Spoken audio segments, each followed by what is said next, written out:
During the next 2 days of racing, Zaid allowed me to do what I pleased. I don't know why. Every once in a while, he shouted at me to get back to work, but I would run away and look through the crowds for you, Umar. Face after face, little boy after little boy. I was fairly certain I would find a way to get to the tent and steal clothes from some woman's bags in case I had to escape. No one pays much attention to little dark boys here. They are like grains of sand. During the 2 days of races, too many boys fell off the camels and got hurt. A doctor of sorts gave the boys pills when they cried out and set broken arms and legs. I carried water to the boys during the day and tried to make certain that they were drinking enough. You will make them fat, Zaid said. Would you rather have them dead? I said. Water will keep them more alert and they will sweat it off or pee it out. After one of his races, Yusuf told me, you must not make Zaid angry or he might start to question you or make you take off your shirt so he can beat you. He was right. So I made myself less conspicuous. When the races were over for the weekend, we returned to our nearby camp. Jaja soon came back from the camel hospital. I walked, groomed, and massaged and fed her. After several days, Zaid declared that she was fit to race. The 2 weeks went by quickly, and we returned to the track for the first day of the races. The Sheikah's race was not until the next day, so I was free to help Yusuf and Talat, who were both racing today. Talat first, then Yusuf. Did you ever tell Zaid about the other boys whipping you? I asked them. Yusuf said, yes, and he told me that would teach me to be a loser. When it was time, Yusuf and I watched Talat on his camel waiting at the starting line. He glanced back at us, and I smiled. Then the gun went off, and the camels and trucks lurched forward. We watched until we could not see, and then until the dust cleared, and we were certain we could not see.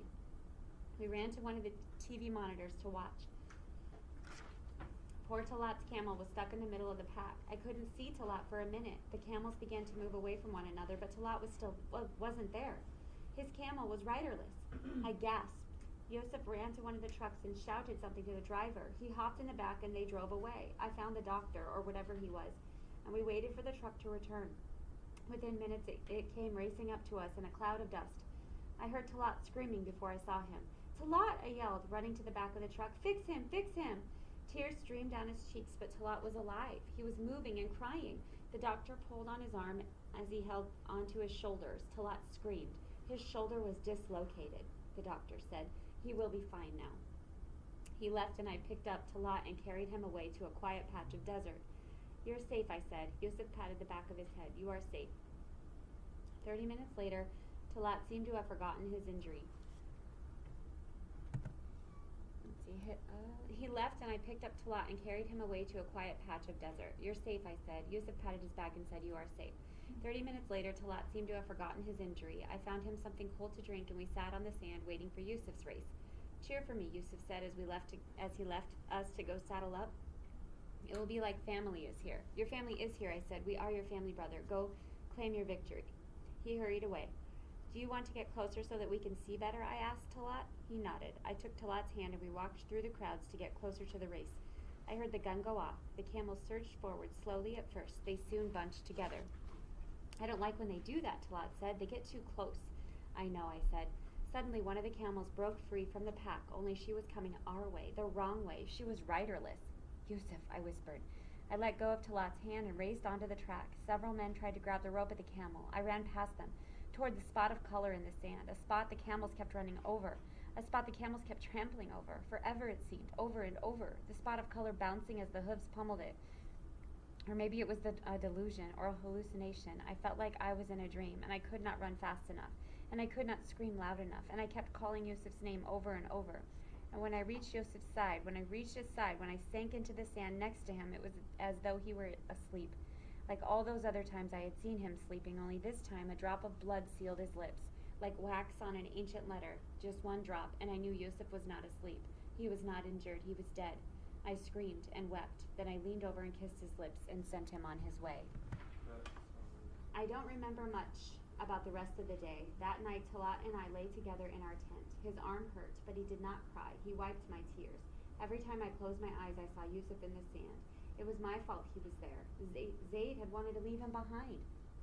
Take Malik, but I had argued with him, me. It was not my place to argue. It was not my place to be here.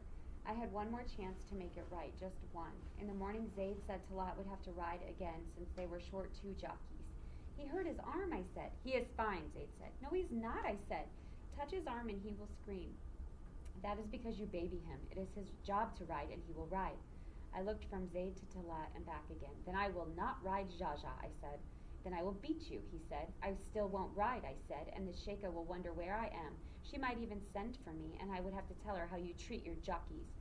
Zaid put his face close to mine. You think they don't know what goes on here? You are stupid then. If Talat does not ride, I will ride, I said. If he rides, I won't. Even if you tie me to the camel, I'll fall off right as we are going past the Sheikah. Zaid growled. Then he said, if you do not win, I will beat you both until you beg to die. It was strange to be at the racetrack without Yusuf. The other boys missed him too. I tried to talk with each one of them and encourage them to stay alert and alive. I looked at the face of every new boy I saw, but you were not there, Umar. It was finally time for my race. Jaja seemed anxious to go. Before I got on her, I let her smell my pocket so she knew I had treats waiting for her. We got in line. The gun went off. The camels surged forward. These were the fastest camels from all over. Everyone wanted to win the Sheikah's prize. The winning trainer and jockey and owner of if the winning camel did not belong to the Sheikh got all kinds of prizes. I only wanted my wish granted. First, we had to win. The camels moved as a group. Zaid screamed in my ear, "Get out of there! Get out!" I pulled the earpiece off. Several camels, including Jaja, moved ahead of the pack. I felt something slice into my back. I glanced behind me, to the left. A boy held up a whip. I reached for it as it came down on my back. That's when I saw the other jockeys behind me. That's when I recognized one of the faces, tired, dirty, and intent. The face of my beloved brother. You, Umar, I had finally found you. What? Just died in the race? Oh my gosh. I wanted to scream with joy, but the boy started whipping me again. Jaja surged forward then. I let her go ahead. I kept glancing back to see if you were safe, although you had not seen me yet. The camels made the turn and the whipping boy was there again. Jaja seemed content to be away from the crowd, but next to the whipping boy. I glanced back once more at you, Umar, but I knew I still had to win, because now my wish would be for the Sheikh to send my brother Umar and me home. I whispered, "Rind, trot," and Jaja jumped forward and left the whipping boy behind as we raced toward the finish line, a kilometer or so ahead. The whipping boy caught up with us once again, and I murmured, "Rind, Rind." Jaja and I crossed the finish line first. I could hear the cheers and see the boys jumping up and down. Someone grabbed a hold of Jaja. I quickly slipped down and watched for the other camels. One by one, they hurried over the finish line. I watched for you, Umar, and watched. Then a riderless camel trotted over the finish line, and you were nowhere. I started running down the track. No, no, no, this couldn't happen. Not now, not now. After all we'd been through, after all I had seen, I had to save my little brother. I ran down to the track and into the dust. Umar, I shouted. I wished for a genie to blow away the dust so that I might find you safe. And then a boy walked through the sand, helmet in hand. Umar, I screamed. You looked up and saw me then and started running toward me. You were safe. You were not injured. I ran to you and scooped you up into my arms and held you next to me, held you so tight I could feel your heart beating next to mine. And you whispered, "I knew you would come, sister. I knew it." This part you know, Umar, so I will write it to Ami, because this whole time she's been writing to Umar, so now she'll shift it and she's writing this journal to her mom. Zaid ran over to me, cursing and swearing. He told me to hurry over to the Sheikah, who was awaiting me. I kept Umar's hand tightly in mine as we walked. A man approached us, and Umar hid behind me. "Give me that child," the man said. "You will not have him," I said. The man reached for Umar. Suddenly he was surrounded by dozens of boys. I repeated, "You will not have him." The man moved away. We walked to where the Sheikah and Sheikh stood near a microphone and television camera. I felt like I was in a dream again. I had difficulty focusing on anything except Umar's hand in mine. The Sheikh presented the man in white with a check and keys to a car. He gave cash to Zaid. Then the Sheikah turned to me and said, "Ah, Ali Akbar, I see you have won the race. Now what interesting wish should you like me to grant you?" I looked down at Umar. He smiled. "This is my brother Umar," I said, "and we would like to go home now." The Sheikh laughed and started talking to someone next to him. The cameras moved away. A moment later, the Sheikh strode over to Umar and me and said, "You are now my best jockey. I cannot let you go. I will send your brother home. But no, you must stay here. We will make certain your family is well provided for. Jaja is my favorite camel, and you are her favorite jockey." The Sheikh turned and moved away with the crowd. The Sheikah started to go with her husband. Then I said, "Sheikah, I beg you, I must speak with you alone." Don't bother the Sheikah, Zaid said. "Come with me." "No, please," I said. "Leave him be," the Sheikah said. "Take the little boy and I will speak with Ali Akbar." "No, my brother must come too," I said. Very well, she answered. Umar and I followed the Sheikha as she walked to a long black car. Someone opened the door for her, and she got in. Come, come, she said to us. Umar and I climbed in after her. I apologize for our untidiness, I said. She laughed. The car went forward for a few minutes and then stopped. We got out and stepped up to the big bus. Inside was a beautiful apartment. It was like dropping into Aladdin's lamp. It was so plush and colorful, with mirrors, cushions, and cords of gold. Several women stood as the Sheikha walked into the apartment. May I speak with you alone? I asked. No, one of the women said. What an impish child, another said. Leave us, the Sheikha said. Take the little boy into the next room and feed him something. I let Umar's hand go. No, he said. They're just going to go into that room, the Sheikha pointed. See that window? You can look through it the entire time you're eating. It's all right, I said. No one will separate us now. The woman led Umar away. I watched him from my seat next to the Sheikha.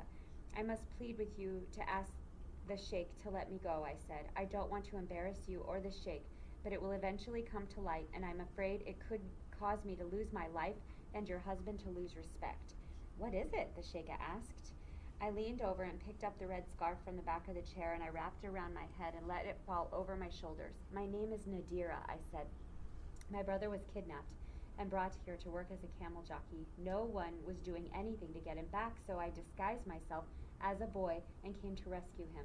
Today I have found him. I found him. I also found many other boys who have been horribly mistreated. They have been starved and beaten and sexually assaulted. Many of them fall from the camels and are injured or killed. The Sheikha watched me silently. After a moment she said, I must have proof that you are who you claim to be. I pulled my tunic back so that it was tight in the front, and she glanced at my breasts. Then she got on the phone. Ask the Sheikh to come here immediately, she said. We sat in silence, waiting. Soon the door opened, and the Sheikh stepped into the apartment on wheels. He looked at his wife, then whispered to the men with him, and they left. I could still see Umar. He waved, and I waved back. The Sheikh sat next to his wife. Tell him, she said. Do you know the story of Shahrazad? I asked. Certainly, he said, frowning. I would ask a favor of you, I said. If you find my story interesting and compelling, will you send my brother and me home? The Sheikh leaned back and put his arms up across the back of the couch. I will strike that bargain, he said. Proceed. In June of this year, my brother Umar was kidnapped from the streets outside of the hovel my mother has been living in since before she became a widow, I said. I was working for Begum Nasim as a maid and a cook. The Sheikh sat forward. My name is Nadira, I said, and this is what has happened since then. I told him the entire story. He did not say a word. The Sheikha gasped several times, and once she dabbed away tears. When I finished speaking, the Sheikh was quiet for a moment. He held my fate in his hands. I thought of Yusuf and Talat, Shadow Boy, and the others. He held all of our fates in his hands. Finally, he said, This is an interesting tale, and I find it honorable and true. I will send you and your brother home if you will help me first. Anything, I said. We will call this Mr. Bashir, he said, and we will find the camp you came from and rescue the boys. There are many boys right here, I said. We could send them to the rehabilitation center tonight. The Sheikh nodded. Then he stood and said loudly, Now get out of those clothes, you look like a boy. The women bathed Umar and me separately, of course. They put oil on me as though I were a bride. Then they brought me lovely blue pants and an orange tunic. The scarf they wrapped around my head was the most beautiful thing I had ever seen. Aside from Umar's dirty, tear-streaked face, the scarf was the color of moonlight. Afterward, I returned to the racetrack with the Sheikha. Talat ran up and embraced me. I introduced him to Umar. Soon he and Umar were inseparable. All the boys got on the bus, including me. They took us to Bashir's rehabilitation center. I wished so much that Yusuf had been with us. What a difference 24 hours could make. A few days later, we searched the desert for the camp. After several false tries, we found the boys. They ran up to the car, cheering. None of them seemed the least bit surprised that I was a woman. We took them all back to Bashir's. On the night before Umar and I were to leave for home, I asked Ibrahim to make me masala chai to help me make masala chai, and so we did. Then I sat in the chair with the boys, the boys placed at the head of the room, and they sat around me. Ibrahim brought me a cup of masala chai. I took it from his hands and smiled. All signs of the shadow boy were entirely gone. I looked around the room. As Ibrahim and Bashir served the boys, Umar and Talat sat closest to me. This masala chai recipe is my mother's, Bibi Miriam, I said. Masala chai is an ancient drink from thousands of years ago. The king thought so highly of his recipe that he kept it hidden. Many believed true masala chai was healing and helped promote immortality. Bandits broke into the king's treasury and stole the recipe, but when they made the masala chai, they did not feel any healthier or live any longer. This was because the king had changed the recipe just slightly to fool the bandits. Ever since then, people have been altering this recipe, trying to find the original. Let's hope this is it. We sipped our masala chai. A story, Malik said. The other boys clapped, and I nodded. There was once a group of boys who were stolen from all over the country, I began. They suffered many hardships. They encountered many monsters, worse than any Sinbad had seen. Some of them did not survive. Some of them fell into the charnel cave as Sinbad did and forgot their way for a time. But in the end, they came together and protected one another until it was time to go home and be with their families again. I don't know where home is, one of the boys said. I know, I said. We will do everything we can to help you. I have another story, Ibrahim said, looking at the boys. It's about Shahrazad. You have heard she had a sister. But let me tell you, she had a brother too. When he was taken by the bandits, she cut her locks and put away her beautiful clothes and followed the bandits. They were no match for her. Her cheek had been kissed by the moon because the moon knew she was more clever and beautiful than anyone alive. She rescued her brother along with all the other boys who had been kidnapped. She will forever be their sister. The boys cheered and clapped. And you, I said, you will all be my brothers forever. This is for all of you who have followed my story. Umar and I had a warm and wonderful reunion with our Ami. She was so happy. She wanted us next to her at all times. Umar had many bad nights when we got home. He told me some of what had happened to him, but not all. Bashir and his wife are setting up a rehabilitation center here too. He has asked me to help and I have agreed. A few weeks after we got home, Begum Nassim and her husband made a great feast for us. Noor and her new husband came. We invited the man at the flower shop who had been kind enough to track down my mother and give her the green book. Some of the boys who had been with me or Umar at our respective camel training camps had already been repatriated and they attended our party with their parents. When Talat arrived, he stood at the entrance to the room for a moment, looking shyly around. Then he saw me and ran straight into my arms. I held him so tightly neither of us could breathe. Then he and Umar went off to play with Duri on his computer. The house was full of people and music and food. It was even better than a wedding feast. My mother and Salik's father seemed to have gotten closer while I was gone. I wonder if they would marry soon. During the party, my mother took me aside and handed me a package wrapped in bright yellow paper. I carefully took the paper off a dark green box. I lifted the cover of the box. Inside lay a copy of 1,000 Nights and One Night. Oh, Ami, I said. I lifted the book up and opened it. To my beloved son. Remember Shahrazad and learn wisely. I read, Ami, it's Baba's copy. How did you get it? Your father sold it to Rubel. Not that Rubel ever read it. I said he had to give me back everything your father had sold him, or I was turning him over to the police for selling Umar. I found this book amongst the returns. I hugged my mother. Thank you, Ami. Now I must get back to our guests, she said. You too. Later in the evening, Salik and I stepped outside together. We stood under the same moon we had stood under so many months earlier when I cried by the pond. Everything else was different now. When I first came home and you saw me, I said, your eyes filled with tears. I was so happy to know you were safe and well, he said. We had been so worried about you, especially your mother and me. We stood by the pond for a moment in silence. I think the flower vendor has an eye on my mother, I said. You better tell your father to watch out. Salik laughed, then cleared his throat. He sounded like Yusuf. What is it? Salik asked. You look like you're going to cry. I was thinking of Yusuf, I said, the young man who died. I'm so sorry, he said. I think he would have grown into a good man, I said. He was a good boy. I reached into my pockets and pulled out the green and red books. I had written in Remember Shahrazad and Learn Wisely. I handed them to Salik. I want you to read these, I said, then return them to me. I am honored, he said. You should be. He laughed. You're different than before. Now I laughed. That didn't make much sense, did it, he said. I'm nervous.